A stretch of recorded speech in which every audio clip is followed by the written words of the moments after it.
지난 시간에 예수님께서 제자들을 이제 떠나가신다고 말씀하시면서 그치만 예수님이 떠나고 성령을 보내겠다 그렇게 약속을 하세요. 그래서 성령이 오실 건데 그 성령이 오시면 어떤 일을 하냐면 크게 세 가지 일을 하시거든요. 그 책망을 하신다. 엘렌코라고 말씀드렸었죠. 엘렌코는 단순한 책망이 아니라 잘못을 꾸짖어서 올바르게 고치는 거예요. 고치는 것까지. 그 엘렌코를 하는데 이제 어느 분야에 대해서 하는가? 첫 번째가 죄에 대해서, 두 번째가 의에 대해서, 세 번째가 심판에 대해서 그렇게 엘렌코, 잘못된 거를 바로잡아 주신다 말씀하는 거죠. 심판이 분명히 있어요. 성경은 계속해서 이제 심판에 대해서 말씀하고 있고요. 마귀가 심판을 받고, 그리고 세상이 심판을 받고, 사람들이 심판을 받을 겁니다. 심판을 받고 나면 그 결과로 누군가는 이제 천국에서 영생을 누리고, 누군가는 지옥, 불못에 떨어지게 되는 거예요. 제가 가끔씩 그 천국이나 지옥 간증을 듣는데, 지옥 간증 같은 경우는 정말 두렵죠. 기억나는 것 중에 하나는 이제 어떤 분이 지옥 체험을 한 거예요. 한도 끝도 없이 막 밑으로 자기 영이 쏟아져 내려가는데, 바닥이 없더래요. 근데 바닥이 없는데 하여튼 계속 내려가는데 그 밑에가 막 불목같이 있는 거예요. 뜨겁게. 근데 거기 사람들이 이제 막 이렇게 고통을 받고 있죠. 근데 그 지옥 불은요, 꼬실라지지가 않아요. 그건 희한한 불입니다. 사람이 다 태워지면 그냥 그걸로 끝날 것 같은데, 타지는 않는데 그 고통을 그대로 당하는 거죠. 그게 너무 뜨거우니까 사람들이 불 속에서 고통을 받고 있는 사람들이 조금이라도 이제 기어서 올라가려고, 그럼 그나마 조금 덜 뜨거울까 하는 마음으로, 그래서 자기 옆에 있는 사람들을 어떻게 잡고 이렇게 올라가려고 안간힘을 쓰는 거예요. 우리 왜 구더기 같은 게 막 꼬이면은 구더기 이렇게 뭉치가 있잖아요. 그럼 구더기들이 막 서로 위로 올라가려고 막 꼬물꼬물 하는 그런 거랑 비슷한 거예요. 그래서 어떤 사람이 막 고통받고 있는데 옆에 사람이 그 사람 어깨를 타고 막 올라가고, 옆 사람도 이쪽 어깨 타고 막 올라가고, 머리 타고 올라가고, 또 다른 또 옆에 사람이 또 타고 막 계속 올라가니까 이 밑에 깔려 있는 사람이 뜨겁고 막 화가 나잖아요. 그러니까 막 아주 그냥 험악한 욕을 하면서 올라가는 사람 다리를 콱 이렇게 팔로다가, 자기는 못 올라가는데 나만 당할 수 없다 이거지. 그게 이제 지옥인 거예요. 그게 얼마나 끔찍합니까? 그러면서 이제 또 어떤 지옥은 이제 뱀이 막 구렁이에요. 굉장히 큰 뱀이. 그래서 사람을 막 칭칭 감아서 뱀 대가리는 내 얼굴을 바라보고 있는 거죠. 이렇게 감아서. 그렇게 해가지고 내 혓바닥을 새가 쪼듯이 혓바닥만 뜯어먹는 거예요. 혓바닥만. 그리고 그것보다 조금 얇은 뱀은 이제 입이 이제 벌어지고 있으면 입속으로 쑥 들어가는 거예요, 뱀이. 저는 지금 이거를 간증으로 들은 거예요. 제가 뭐 본 것은 아니고. 그래가지고 그 뱀이 이제 입속으로 들어가가지고, 근데 그 뱀이 뭐 실뱀도 아니고 그래도 꽤 굵은데, 이게 벌려있는 상태에서 입속으로 들어가서 내장을 다 파먹어 버리는 거예요. 그래가지고 항문으로 나오더래요. 이걸 계속 반복하는 거야. 그렇게 하면 이제 사람이 그 고통이 얼마나, 힘들겠어요.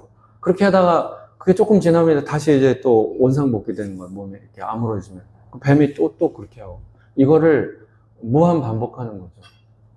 그러니까 지옥이 그런 식이에요. 이거는 제가 지옥 간증을 들은 거에 정말 파편 중에 파편일 뿐이고, 그 외에 그것보다는 훨씬 끔찍한 그런 간증들을 많이 들었어요. 어떤 사람들은 그런 거 다 뻥이야. 괜히 뭐 지옥은 아주 무서운 곳이고 절대 가면 안 되는 곳이니까 누군가가 지어낸 얘기일 거야. 그렇게 생각하는 사람들도 있는데요. 저는 그렇게 생각 안 합니다. 저는. 예수님께서 말씀하신 지옥은요, 제가 실제로 지옥을 경험했다고 하는 사람들의 간증하고 결을 같이 해요. 그게 뭐 더하거나 덜하거나도 없는 것 같아요. 그 정도의 큰 고통스러운 곳이에요. 그 지옥은 반드시 존재합니다. 천국이 존재하는 것처럼. 심판이 있어요. 누가 뻥을 친다거나, 뭐, 교묘하게 꾸며낸 이야기라거나 그런 게 아니에요. 영계가 존재하고, 이 영계는 물질계보다 더 분명한 세계예요. 우리는 지금 물질계에 살고 있어가지고, 물질계 눈에 보이는, 물질계라는 건 벌써 이제 특징이 눈에 보이는 거잖아요. 손에 잡히고, 내가 감각할 수 있고, 내 눈에 보이고, 내 귀에 들리고, 느껴지고, 입으로 뭔가 감각? 그런 걸로 느껴지는 그런 거를 믿는데, 더 분명한 세계는 영계예요, 영계. 보이는 것은 보이지 않는 것에서부터 출발하는 거거든요. 그 성경이잖아요. 보이는 이 물질계는 보이지 않는 영계에서 나온 거예요. 물질계가 갑자기 툭 그냥 저절로 이렇게 된 거야. 자연이라는 말이 저절로 그러하다 그 뜻이잖아요. 자연이라는 말 자체가. 그거 잘못된 말이에요, 사실은. 저절로 생긴 게 아니에요. 이 물질계는 보이지 않는 영계에서 나온 겁니다. 보이지 않는 영계, 하나님의 말씀에서 말씀으로 세상을 창조하고 창조된 세상을 이제 창조됐으니까 이제 니네가 만유인력의 법칙이며 이런 거를 다 정했으니까 니네끼리 잘 살아 이게 아니고요. 계속 어제도 오늘도 내일도 예수님의 말씀이 이 모든 이 창조된 피조 세계를 지탱하고 있는 거예요. 예수님의 이 말씀 에너지가 없으면 그냥 바로 무너져 버릴 겁니다. 달의 영향으로 바닷물이 들어왔다 나갔다 하고 이런 모든 것들, 그게 다 예수님의 말씀으로 계속 그렇게 하는 거예요. 매일매일 순간순간 예수님께서 말씀하셔서 그걸 관리하는 거거든요. 그러니까 그런 것들, 그런 게 다 영계에서 오는 거예요. 하나님은 영이시거든요. 그래서 이 물질계가 그냥 저절로 그러하다. 택도 없는 소리. 어떻게 저절로 그러해? 사람이 저절로 그냥 이렇게 됐다. 혹은 아메바에서부터 진화해가지고 이렇게 됐다. 그런 얼토당토하는 그런 소리고요. 성경은 물질계는 보이지 않는 영계에서부터 나왔다. 말씀에서. 말씀은 영이니까. 말씀에서 나오는 거예요, 말씀에서. 처음 하늘과 처음 땅이 보이지 않고 바다도 다시 있지 않더라. 그 성경은 그렇게 얘기해요. 처음 하늘, 지금 우리가 보는 이 하늘, 처음 땅, 우리가 밟고 있는 이 땅, 그리고 바다, 그게 없어지는 거죠. 그래서 이 물질계는 없어져요. 이게 영원하지 않아요. 물질계는 이제 하나님의 그 시간, 이게 유효 기간이 있거든요. 그 시간이 다하면 물질계는 싹 없어져 버립니다. 그리고 새하늘, 새 땅이 펼쳐지는 거예요. 이 새하늘, 새 땅은 지금 현재 물질계하고는 전혀 다른 세상이에요. 완전히 딴 세상인 거죠. 그런 모든 것들은 영계에서부터 기인하는 거예요. 하나님으로부터. 그래서 성경은 우리가 얼핏 생각할 때 물질계가 분명한 세상이고 영계는 흐리멍텅하겠지 하는데 완전히 거꾸로예요. 거꾸로. 물질계는 이거는 임시 세계예요. 임시. 영계가 진짜예요. 영계가. 심판이 있고 천국이 있고 지옥이 있어요. 그래서 지옥에 가면 안 되는 거예요. 지옥에 가면 안 되기 때문에 성령께서 오셔서 죄와 의와 심판에 대해서 계속해서 이 책망, 엘렌코, 잘못된 거를 고친다는 거예요. 세상은 가장 중요한 개념, 죄와 의와 심판, 이 개념이 얼마나 중요한지 몰라요. 이 개념이 바로 돼야 죄인이 구원받을 수 있는 길이 열리거든요. 이게 복음이에요, 복음. 근데 이거를 마귀가요, 아주 묘하게 이상한 개념으로 다 바꿔버린 거예요. 그거를 이제 성령께서 이제 각 사람의 심령 가운데 임해서 이거를 이제 드러내 보이시는 거죠.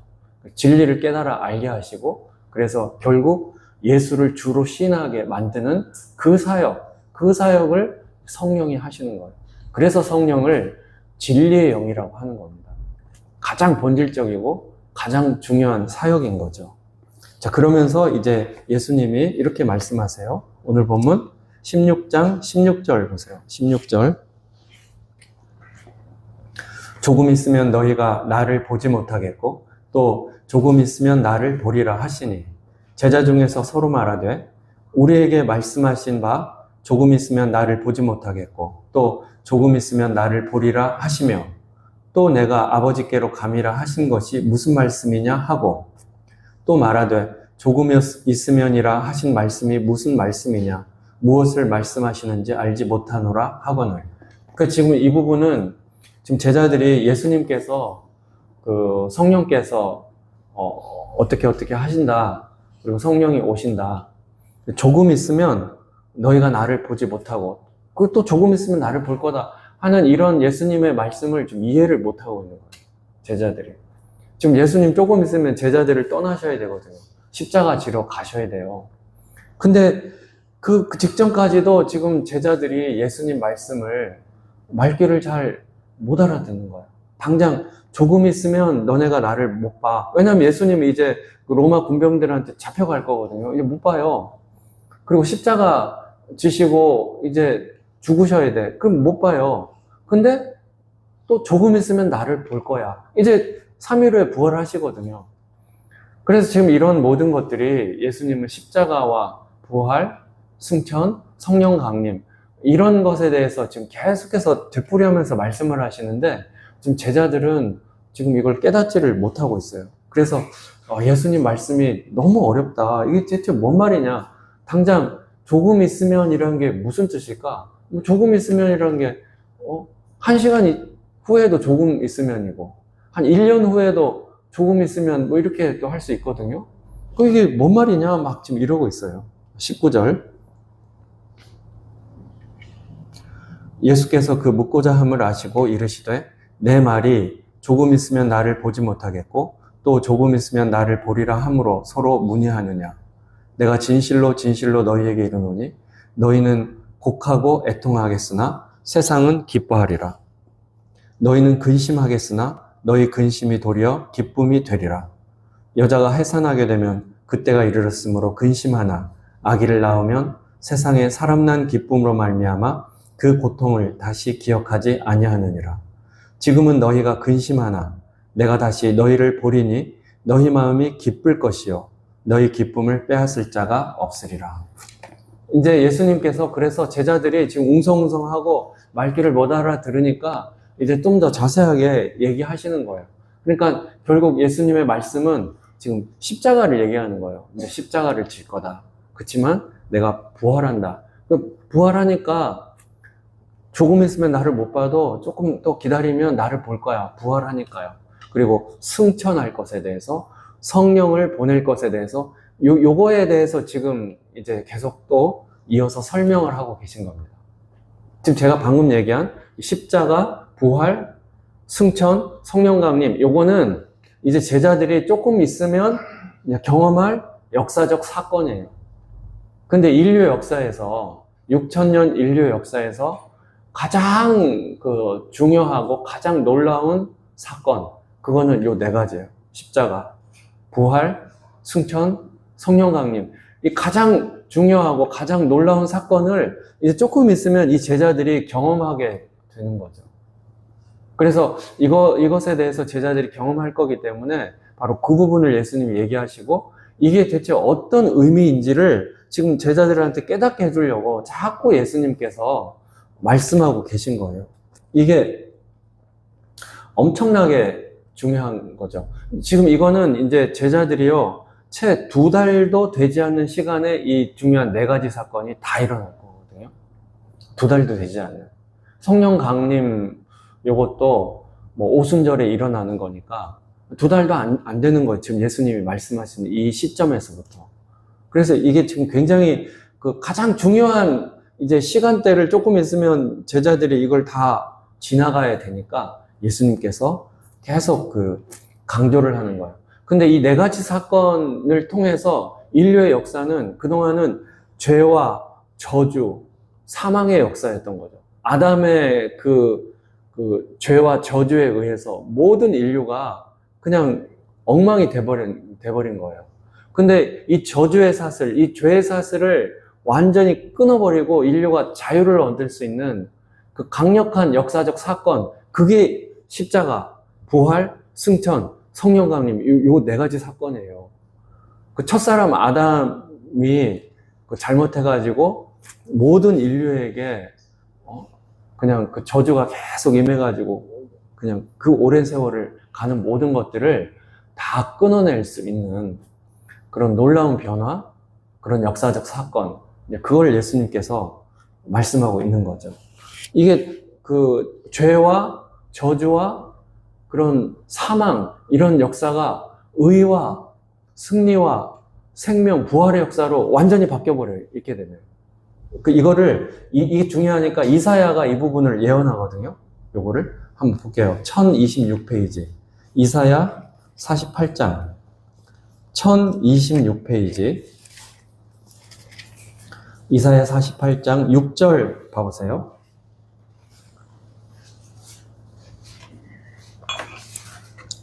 6절. 네가 들었으니 이 모든 것을 보라. 너희가 선전하지 아니하겠느냐. 여기서 선전, 이거는 너희가 증언하지 아니하겠느냐.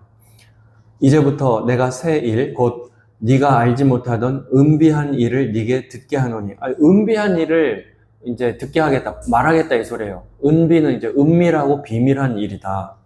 은밀하고 비밀한 일을 지금 이제 말하겠대요. 7절. 이 일들은 지금 창조된 것이요, 옛 것이 아니라. 근데 이 일은 어떤 거냐면 지금 창조됐대. 옛 것이 아니에요. 우리 생각해 보세요. 창조는요, 세상이 처음 시작할 때 일어난 사건이죠. 세상을 창조한 이 사건은 하나님께서 세상을 처음 세상을 처음 시작할 때, 처음 열 때 이 창조라는 이 일이 생기지 않습니까? 이 사건이. 근데 지금 요 창조는요, 예전에 처음 창조할 때 그 창조가 아니라는 거예요. 이 창조는 지금 창조했다. 이거는 새 창조를 얘기해요. 새 창조. 성경은요, 옛 창조가 있고 새 창조가 있어요. 2개가 있어요. 창조가 크게 2개가 있는 거예요. 옛 창조. 옛 창조는 창세기 1장 1절의 창조, 그거를 얘기하는 거예요. 새 창조가 따로 있습니다. 이사야가 바로 이 새 창조를 얘기하는 거예요. 자, 7절 다시요. 이 일들은 지금 창조된 것이요, 옛 것이 아니라 오늘 이전에는 네가 듣지 못하였으니 이는 네가 말하기를 내가 이미 알았노라 하지 못하게 하려 함이라. 그래서 이 새 창조는 듣도 보도 못하는 거다. 당연하죠. 이 새 창조는 예전에는 없었던 거예요. 우리는 창조하면은 처음에 세상을 시작할 때 하나님께서, 창조는 시간을 제일 먼저 창조하시거든요. 하나님께서 시간을 창조하시고 그 다음에 공간을 창조하시고 그런 식으로 창조도 순서대로 하시잖아요. 질서의 하나님이시니까. 그 옛창조만 생각을 하는데 그 옛창조 이후에 하나님께서 새 창조를 하시는 거예요. 근데 이 새 창조는 역사 가운데서 이 4가지 사건을 통해서 하시는 겁니다. 4가지 사건. 그 사건이 바로 십자가, 부활, 승천, 성령 강림. 요 4가지 사건으로 새 창조가 일어나는 거예요. 자, 다시 본문에 요한복음 16장 본문 다시 가시죠. 요한복음 16장.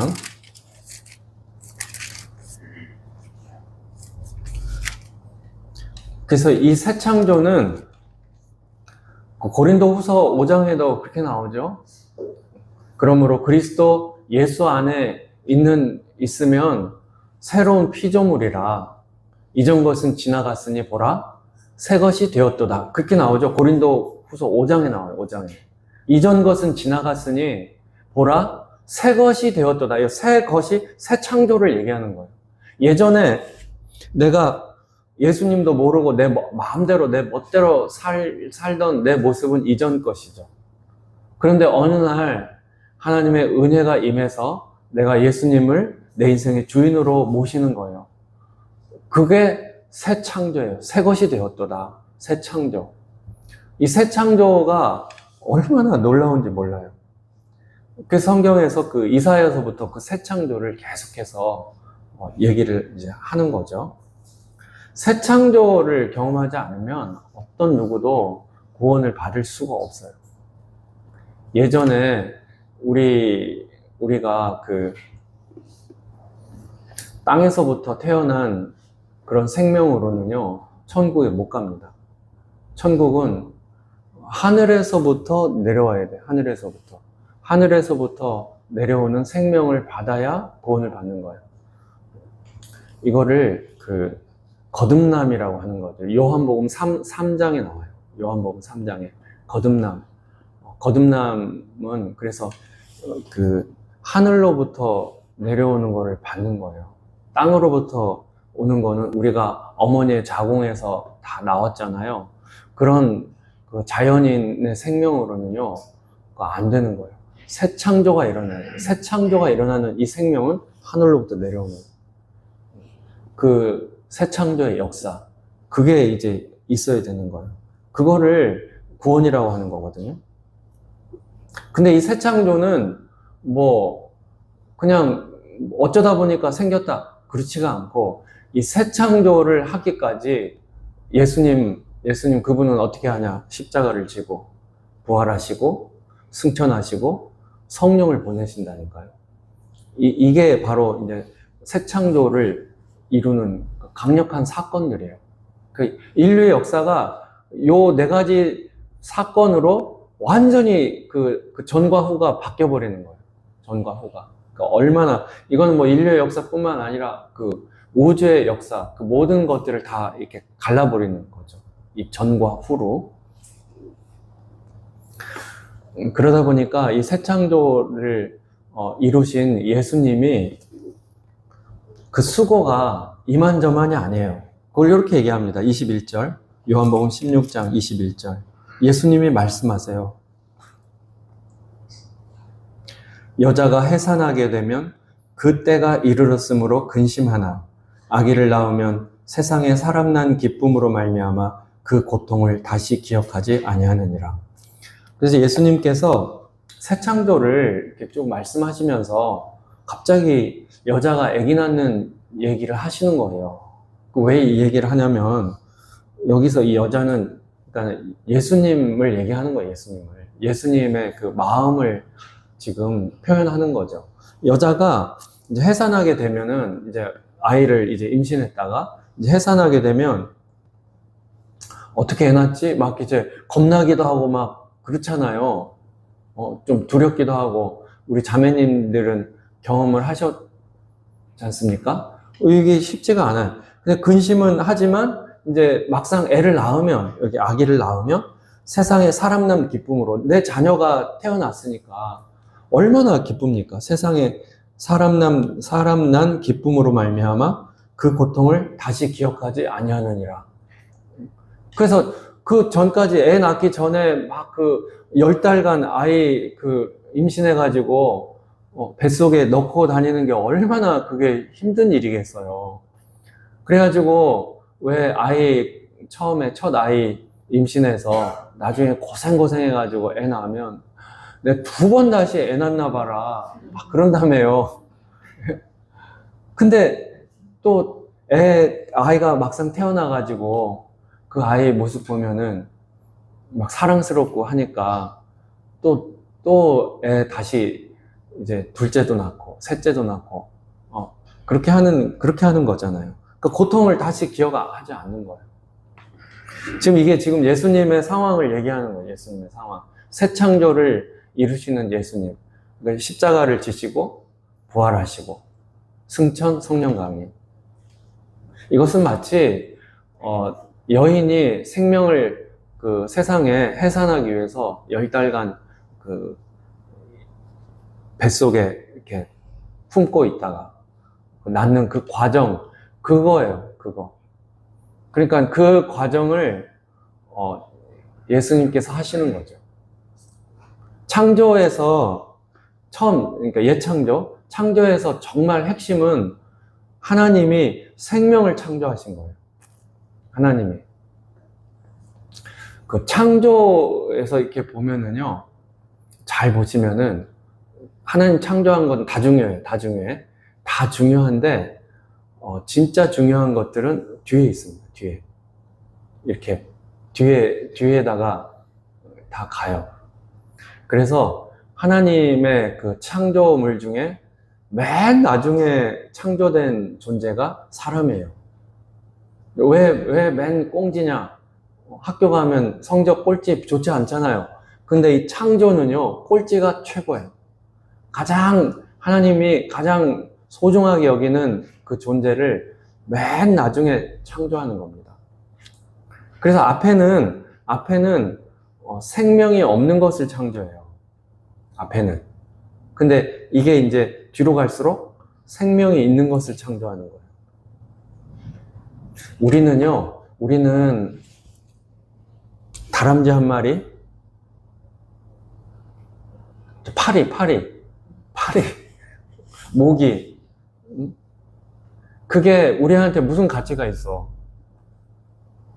우리는 태양 얼마나 중요해요, 태양이.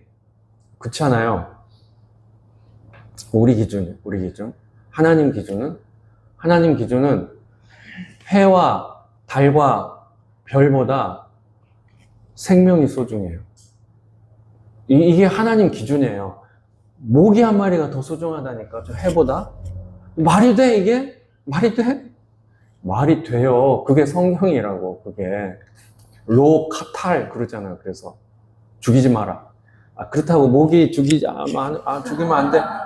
죽이세요. 어떻게? 네, 가능하면 안 죽여야 돼. 지금 뭔 말하다 또 일로 했을까? 큰일 났네. 오늘 진도. 생명을 엄청나게 중요시 여기는 거예요. 그래서 살아있는 생명은 그 뒤로 이렇게 순서가 그렇습니다. 진짜 소중한 것. 그러니까 그게 하나님 마음이에요. 하나님의 어떤 그 성격, 하나님의 성향, 그분은 생명을 얼마나 소중히 여기는지 몰라요. 우리는 이렇게 생각해. 나 같은 거 하나, 세상 인구가 80억이라고 하는데, 나 같은 거 하나, 내가 뭐 잘난 게 뭐가 있어? 내가 무슨 뭐 잘하는 게 뭐가 있고, 나 같은 거 하나 없어져도 누가 뭐라고 하겠나? 어차피 여전히 해는 뜰 거고, 뭐 내가 없어진 것조차도 사람들은 별로 모를걸? 이렇게 생각할 수도 있잖아요. 사람들이 모를지 몰라도요, 하나님은 전혀 그렇지 않습니다. 하나님은 사람을 위해서요, 그분의 생명을 걸어버리는 분이에요. 그러니까 이게 이해 안 되잖아요, 사실은. 아니, 하나님 같이 높은 분이, 나 같은 거 하나, 내 가치가 뭐 얼마나, 나는 그냥 똥자루인데. 똥자루 아니에요? 근데 하나님의 그 시선, 그분의 그 가치관은 완전히 다르다니까요. 사람을 얼마나 중요시 여기는지 몰라요. 저도 잘 이해는 안 돼요. 잘 이해는 안 되는데 성경을 보면 알 수가 있어. 파리 하나, 모기 한 마리. 그거 걔가 나한테 무슨 가치가 있어? 파리채를 때려 잡아버려야지. 응? 태양보다 더 가치가 있어요, 하나님은. 어차피 창조는 태양이고 또 창조하실 수, 말씀으로 돈도 안 들어 창조할 수 있어요. 근데 하나님 마음이 생명에 대해서 얼마나 소중히 여기는지. 그래서 이 생명 중에서도 진짜 하나님께서 중요하게 여기시는 생명은 사람의 생명이에요. 그래서 사람을 맨 마지막에 딱 창조하시는 거예요. 사람은 또 창조라기보다는 낳았다 이렇게 표현을 해요. 실제로 낳습니다. 하나님은 영이 유효할지라도 막 여러 개 안 만들고 아담 한 사람, 아담 한 사람 흙으로 빚으시잖아요.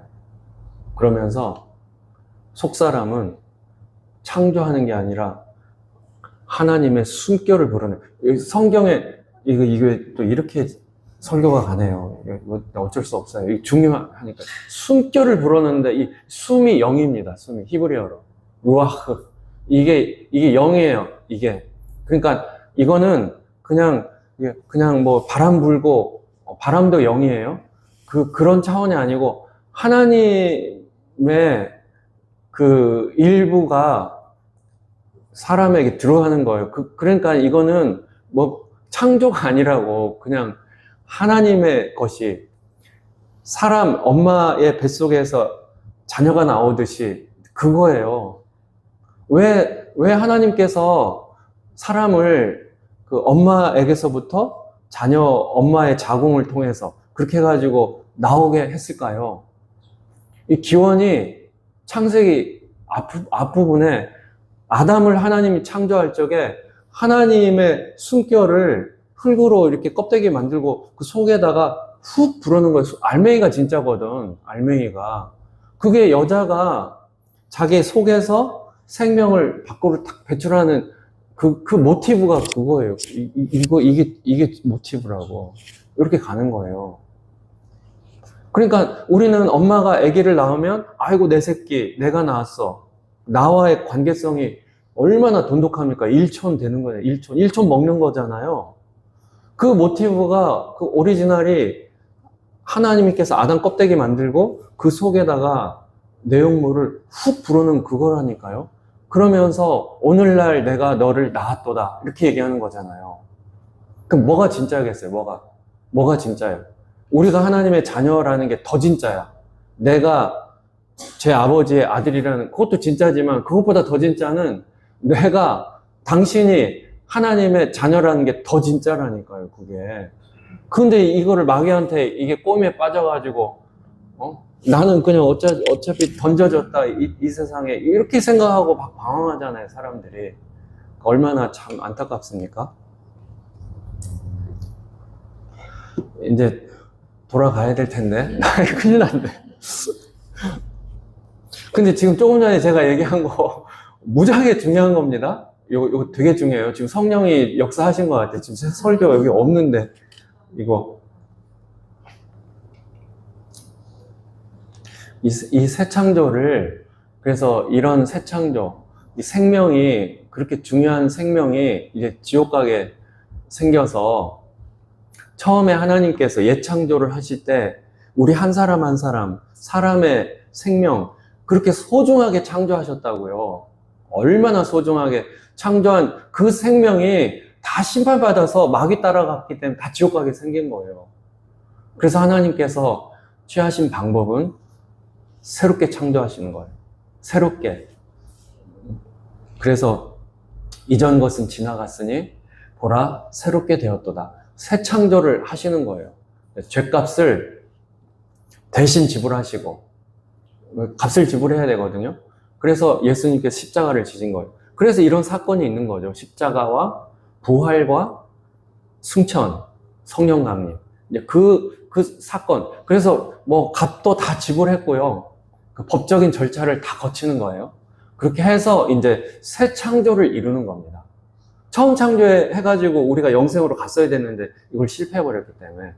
그래서 이제 새 창조를 이루시는데 그 값을 지불하는 게 예수님은 어떻게 표현하냐. 여자가 해산하게 되면, 이게 지금 21절에 이 표현이에요. 여자가 해산하게 되면 그때가 이르렀으므로 막 근심한대요. 얼마나 근심해. 예수님은 십자가에서 달리셨던 그 6시간의 그 고통, 우리는 그렇게 생각하는데 사실은 하나님이신 그분이 여자의 자궁에 들어갈 그때부터 얼마나 고통스럽겠어요, 예수님. 그러면서 이 땅에 계시는 동안에 예수님은 타이밍만 보셨던 거예요.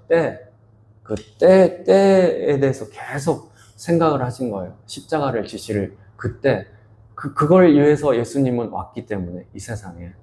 그래서 예수님의 전 생애 동안 예수님은 해산의 고통을 하듯이 그런 고통을 계속 받으셨던 거죠.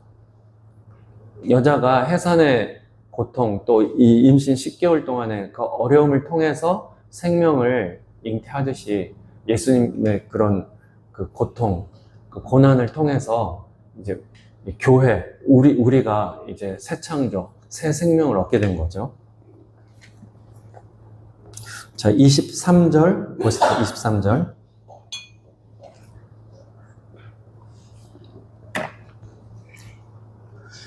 23절. 그날에는 너희가 아무것도 내게 묻지 아니하리라. 내가 진실로 진실로 너희에게 이르노니. 여기 그날에는 이렇게 얘기했는데, 그날에는 이 말이 이제 십자가와 부활, 승천, 오순절 성령을 강림하는 이 사건을 얘기하는 거예요. 자꾸 요 사건. 요 사건이 있고 나면은 너희가 내게 아무것도 묻지 아니하리라 이렇게 했는데, 이게 그 1번 각조 달려있죠? 그래서 각조에 보면은 구하지 이렇게 나왔어요. 그래서 내게 구하지 아니하리라. 구하지 아니하리라 이렇게 번역하는 게 좀 더 그 맥락상 맞아요. 너네가 그때는 그날에는 나한테 구하지 않을 거야. 내가 진실로 진실로 너희에게 이르노니 너희가 무엇이든지 아버지께 구하는 것을 내 이름으로 주시리라. 24절에 지금까지는 너희가 내 이름으로 아무것도 구하지 아니하였으나 구하라. 그리하면 받으리니 너희 기쁨이 충만하리라. 그래서 이제는 지금까지는 제자들이 예수님의 이름으로 구하지를 않았다는 거예요. 예수님의 이름으로 아버지께, 하늘 아버지께 구하지 않았는데, 이제 그날 이후로는 이제 어떻게 해야 되냐? 하늘 아버지께 구하는데 예수님의 이름으로 구해라. 그러면 받을 거다. 그렇게 하면서 26절 봐보세요.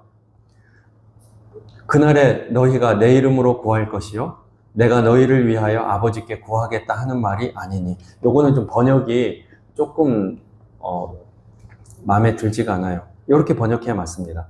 그날에 너희가 내 이름으로 구할 것이므로 이렇게 해야 돼요. 구할 것이므로. 왜냐면 그날에 이제 내 이름으로 구해라 그랬잖아요. 그래서 제자들이 이제 그날 이후로는 너희가 내 이름으로 구할 것이므로 따로 내가 너희를 위하여 아버지께 구하지 않겠다는 말이다. 이 말이에요. 구하지 않겠다는 말이에요. 요 번역이 조금, 우리 성경은 번역이 좀 아쉽죠. 구하지 않겠다는 말이다. 이해되시죠? 그날에는 제자들이 하늘 아버지께 직접 구하는 거예요. 직접 구하니까, 그러니까 예수님이 제자들을 위해서 아버지께 따로 이렇게 구하지는 않겠다. 그 말이에요. 니네가 직접 이제 구하게 되는 거야. 대신에, 직접 구하되 예수님의 이름으로 구하게 된다 이거예요. 이게 중요해요. 예수님의 이름으로. 우리가 기도할 적에 맨 끝에 기도를 하고 아버지께 기도를 하고 예수님의 이름으로 기도합니다 하고 끝내잖아요. 그 예수님의 이름으로 구하는 것, 이게 얼마나 놀라운 특권인지를 몰라요, 이게 십자가와 부활과 승천, 성령 강림, 이 역사적 사건 이전에는 없던 일이에요. 이전에는 구할 수도 없어요. 예수님의 이름으로 아버지께 구하는 일은 없습니다. 근데 이 놀라운 4가지 사건 이후에 이런 일이 생긴 거예요. 이 이후에는 예수님께서 그러셨거든. 그날 이후에는 너희가 내 이름으로 아버지께 구할 것이다. 그래서 그렇게 할 거기 때문에 내가 너희를 위해서 따로 아버지께 구하거나 하지는 않을게. 그 얘기를 이제 하신 거지 않습니까? 그러니까 이게 엄청나게 중요하다. 우리처럼 이제 예수님을 믿는 신자의 특권이요, 크게 2가지. 여러 가지가 있는데, 크게 2가지. 하나가 뭐냐? 하나님을 아버지라고 부를 수 있다는 거. 이건 어마어마한 특권이죠. 아버지, 이렇게 어떻게 부를 수가 있겠습니까? 예수님을 믿지 않으면 참 부르기가 어렵죠. 하나님을 아버지라고 부를 수 있는 특권. 그럼 우리는 자녀란 말이니까. 2번째 특권은요, 예수 그리스도의 이름을 사용할 수 있는 거예요. 예수 그리스도의 이름. 그 이름을 사용할 수 있는 특권. 이거는 뭐 엄청난, 그 기도할 적에 우리가 예수님의 이름으로 기도합니다. 이거는 정말 대단한 거예요. 우리가 어떤 유명한 무슨 뭐 국회의원한테 추천서를 받았든지 아주 뭐 유명한 사람한테 어떤 추천서를 받았다든지 하면은 그게 막 힘이 되잖아요. 만약에 이제 내가 삼성 거기 회사에 취직하고 싶어. 그래가지고 이제 면접 보고 해야 되는데 그 이재용 회장의 추천서를 받았다. 뭐 어떻게 하다가 보니까 이재용 회장 그분이 이제 뭐 아주 곤란한 지경에 처했는데 우연히 내가 도울 수 있는 기회가 생겨가지고 도와준 거죠. 근데 이분이 막 고맙게 여겨가지고 자기가 추천서를 써준 거야. 이게 혹시 도움이 될지도 모르겠습니다 하면서 추천서를 써줬는데 이제 삼성 뭐 그 입사 그 면접하는데 제가 요게 있습니다 하고 추천서 그 삼성 회장님의 추천서를 내밀면 그게 나한테 얼마나 그 도움이 될까요? 그 이재용 회장의 이름을 이제 그 사용한 거죠. 그 일종의. 예수님의 이름이 그런 거예요. 예수님의 이름이.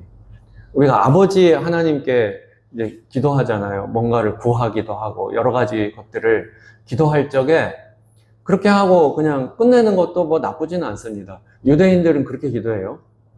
유대인들이 뭐 예수님의 이름을 사용할 일은 없잖아요. 그 저주받은 이름이라고 이 사람들은 알고 있으니까 뭐 그렇게 사용하지는 않아요. 예수님의 이름을 사용하는 기도가 얼마나 중요하냐. 주기도 있죠? 마태복음 6장에 나오는 예수님이 가르쳐 주신 그 주기도. 주기도에도요, 끝에 예수님의 이름으로 기도합니다가 없어요. 그걸 안 가르쳐 줬다고. 그냥 아멘 하고 끝납니다. 유대인들이 그런 식으로 끝내거든요. 그러니까 주기도의 어떤 패턴은 유대인의 기도 같은 거예요. 왜 그렇게 가르쳐 주셨는가? 예수님께서 제자들이 우리한테도 기도를 가르쳐 주세요 해서 예수님이 가르쳐 준 건데 왜 그때 사실은 신자의 기도 중에 가장 중요한 게 뭔지 아세요? 예수님의 이름으로 기도합니다. 이게 최고야. 다른 거 버벅대도 괜찮아요. 예수님의 이름으로 기도합니다. 아멘. 이게 가장 중요한 거예요. 근데 주기도에 그게 없다니까요.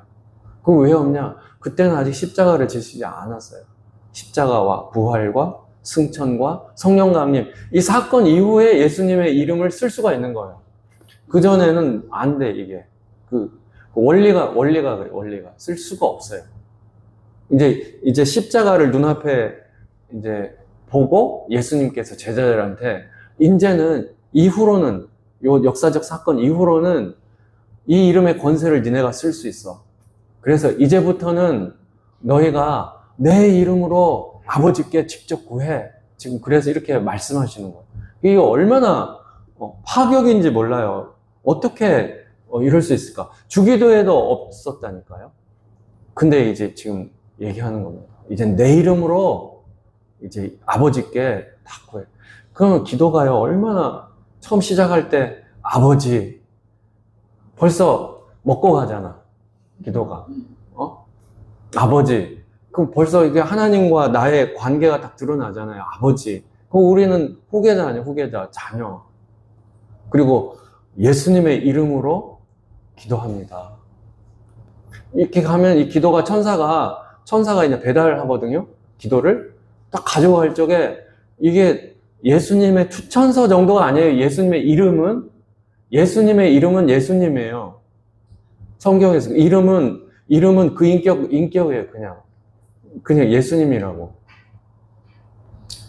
좀 더 정확하게 얘기하면 예수님의 이름으로 기도한 거는 예수님께서 기도한 거예요. 예수님께서 아버지께 기도한 거라니까, 이게.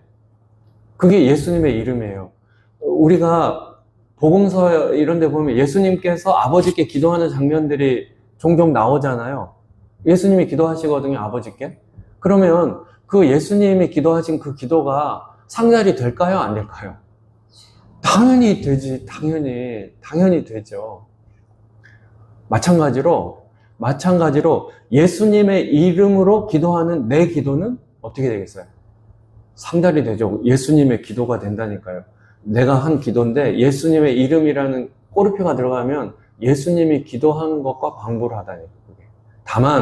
다만 그 내용이 아버지의 뜻에 부합해야 되는 거예요. 내 욕심이나 뭐 이렇게 하면은 이건 이제 문제가 되지만 아버지의 뜻에 부합할 때 예수님의 이름의 그 꼬리표는 예수님이 그분이 직접 기도한 것과 같은 그런 강력한 역사가 있는 거예요.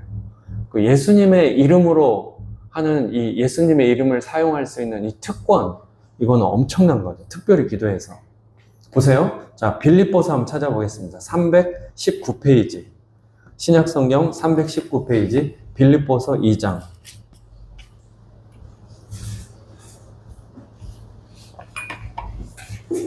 빌립보서 2장 6절.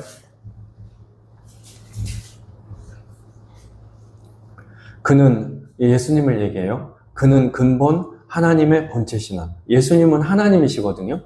하나님과 동등됨을 취할 것으로 여기지 아니하시고 오히려 자기를 비워 종의 형체를 가지사 사람들과 같이 되셨고 사람의 모양으로 나타나사 자기를 낮추시고 죽기까지 복종하셨으니 곧 십자가에 죽으심이라. 그러니까 이게 바로 십자가와 부활, 승천, 성령 강림, 이 역사적 이 네 가지 사건, 요거를 얘기하는 거예요. 이 역사적 네 가지 사건. 이렇게 하면서 새 창조를 이룰 수 있는 모든 요건이 다 충족이 되는 거예요. 그러면서 9절에 보세요. 그러면서 이러므로 하나님이 그를 지극히 높여 모든 이름 위에 뛰어난 이름을 주사. 예슈아, 그 예수 이름에 모든 이름 위에 뛰어난 이름, 그걸 주셨대요. 10절. 하늘에 있는 자들과 땅에 있는 자들과 땅 아래에 있는 자들로 모든 무릎을 예수 이름에 꿇게 하시고, 그러니까 모든 존재들에게 다 무릎을 예수 이름에 꿇는 거예요. 하늘에 있는 자들, 이거는 이제 하늘의 그 영적인 존재들이잖아요. 뭐 천사들이나 이런 영적인 존재들. 땅에 있는 자들, 이거 사람이죠. 우리 같은 사람들. 그다음 땅 아래에 있는 자는요, 지옥이에요, 지옥, 음부. 무적행, 그런 것도 다 들어가는 거예요. 그리고 또, 이제 어둠의 어떤 존재들, 여기 다 들어가는 거예요. 지금 성경은 그래서, 성경이 아우르는 건 항상 물질계뿐만 아니라 영계를 다 아우르고, 그 영계에 바탕을 두고 얘기하는 거예요. 왜냐하면 세상이, 영계가 사실은 진짜예요, 영계가. 요거는 그냥 임시라니까? 이 눈에 보이는 요런 거는. 푸른 마르고, 꽃은 시든다. 그게 성경이잖아요. 물질계는 그래요. 마르고 시들고 없어질 거예요. 그러나 여호와의 말씀은 영영이, 이게 영영이 서리라 하라. 영원히 존재하는 거예요. 영계가 영원하는 거지, 물질계는요, 그냥 잠깐이에요. 아침 이슬과 같고, 새벽 안개와도 같은 그런 거죠. 그래서 이게 모든 무릎을 예수 이름에 다 꿇게 하시고, 11절. 모든 입으로 예수 그리스도를 주라 시인하여 하나님 아버지께 영광을 돌리게 하셨느니라. 그래서 이런 역사적 네 가지 사건, 십자가, 부활, 승천, 성령 강림, 이 네 가지 사건으로 예수와 그 예수의 이름이, 그 이름 앞에 모든 무릎을, 하늘과 땅과 땅 아래에 있는 모든 존재들이 그 예수 이름에 모든 무릎을 다 꿇고 만왕의 왕 만주의 주로 받들어 모시게끔 그렇게 그 권세를 줬다는 거예요. 그게 바로 예수 이름이래요. 예수 이름.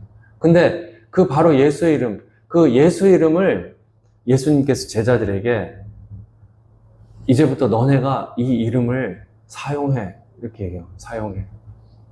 요거는 임금님이 암행어사한테 마패를 딱 주면서, 이제 이 어사의 권한을 사용해, 이렇게 얘기하는 거예요. 그 암행어사잖아요, 어사. 어사는 그 임금님이 직접 임명을 하는 거죠. 그래서 그 일에만큼은 임금님이 뒷배가 되기 때문에 그 임금님이 시키는 그 특별 임무를 수행하잖아요. 그래서 권한도 임금님이 직접 두는 거지 않습니까? 예수님이 우리에게 예수 이름을 사용하라는 그 특별 권한을 주시면서 권한의 능력에 다 주시고 우리의 뒷배가 되시는 거예요. 그래서 이 예수 이름이 엄청난 그 강력한 역사가 있다 하는 것을 알 필요가 있어요. 그래서 우리가 기도할 때 내가 이거 기도한다고 되겠어? 내가 기도해서 안 될 수 있지만 예수 이름이 들어가면 그게 지금 이제 예수님의 그 권세, 예수님의 어떤 인격, 이게 이제 거기에 첨부되기 때문에 그것 때문에라도 그 기도에 강력한 역사가 있는 거예요. 그 기도에. 그래서 이게 그렇게 중요하다. 지금 이게요, 마지막 때를 사는 우리들한테 엄청나게 중요합니다. 엄청나게. 속는 셈 치고 일상에서 예수 이름을 사용해 보세요. 실제로. 막 일이 너무 꼬이고 막 진짜 안 되고 막 진짜 왜 이러지? 하면은 그냥 허공에다 대고 믿음으로 예수 이름의 권세, 내 지금 이 일을 막 왜곡시키고 비틀어매는 이 어둠의 세력, 예수 이름으로 떠나가라. 해보세요. 그래도 기도할 때 그런 어떤 우리 일상에서 그런 것들을 계속 선포하는 거야. 그러면요, 진짜 역사가 일어난다. 역사가 일어나요. 지금 과학자들이요, 우주 공간이 비었다고 그동안은 그렇게 개념 정리를 했거든요. 우주는 진공 상태다. 그랬는데, 이 양자역학 막 이런 게 이게 이제 물리학이나 이런 데서 이런 게 막 발달하면서 어떻게 정의로 바뀌고 있냐면요. 뭔가가 있다. 뭔가가 있다. 우리가 지금 어떤 정의하지 못한 어떤 뭔가가 있다. 그게 입자 형태인지 빛의 형태인지 뭔지는 잘 어떤 주파수 형태인지를 선명하게 말은 할 수 없지만 뭔가가 있다라는 걸로 지금 이렇게 옮겨가고 있어요. 그러니까 우주 공간 안에 뭔가가 있다는 거죠, 이게. 성경의 개념은 뭔가가 있습니다. 그거를 성경은 말씀이라고 하는 거예요. 말씀. 우주의 질서를 지탱시키는 거는 말씀이에요. 근데 이 말씀을 지금 현대 과학이 아무리 발달했어도 이거를 어떤 말씀, 이 에너지를 정의를 못하니까 지금 그래도 상당히 많이 진척이 된 거죠. 예전에는 아예 감각도 못했었는데 이제 뭔가가 있다, 이렇게. 근데 그게 말씀이에요. 말씀. 하나님의 말씀. 이 하나님의 말씀 에너지를 우리가 일상에서 차용해서 쓸 수 있는 방법, 그게 뭐냐? 예수 이름이에요. 예수 이름으로 내가 말하는 거예요. 내가 말을 해. 그리고 하나님의 말씀을 선포해. 말씀이잖아요, 말씀. 이 말씀을 선포해. 이게 어마어마한 강력한 에너지예요, 이게. 물질계뿐만 아니라 영계까지도 이게 강력한 효력을 발휘하는 거예요. 근데 여기다가 예수 이름의 꼬리표를 팍 달아보세요. 우리 눈에는 안 보여도 영계에 존재들이 있거든요. 천사들도 있고, 능력도 있고, 권세도 있고, 영계에도 계급들이 막 많거든요. 그런 것들이 되게 많아요. 우리 눈에는 안 보이지. 걔네들이요, 완전 쫄아버리지. 예수 이름의 권세를 쓰면은. 그래서 우리가 신자의 특권, 그거를 이렇게 활용해야 돼. 일상에서 특히나 마지막 때를 살기 때문에 이제 여러 가지 우리 앞에 어려움들이 놓일 수 있거든요. 여러 형태. 그럴 적에 이걸 돌파할 수 있는 힘, 그게 예수 이름의 권세예요. 예수 이름의 권세. 이게 엄청나게 중요하다. 다음 시간에 할게, 좀 길어져서. 그래서 예수님은 그걸 아시는 거죠. 이제 이 풍파많은 이 세상에 제자들을 놔두고 예수님이 떠나시는 거예요. 예수님이. 제가 이제 계속 읽다가 보면 뒤에 조금 있다 나오는데, 제자들이 이게 좀 믿음지가 않아. 나중에 이렇게 보면 제자들이 또 자기 신앙을 고백하거든요. 다음 주에 제가 얘기할게요. 신앙을 고백하는데 예수님이 그렇게 신앙을 고백해도 믿음지가 않아. 그 신앙 고백조차도. 그러니까 어떡하겠어요. 예수님이 예수 이름의 권세를 쓰도록 지금 제자들한테 계속해서 얘기하는, 지금까지는 너희가 내 이름으로 안 구했잖아. 근데 이제 이후로는, 이제부터는 구하라.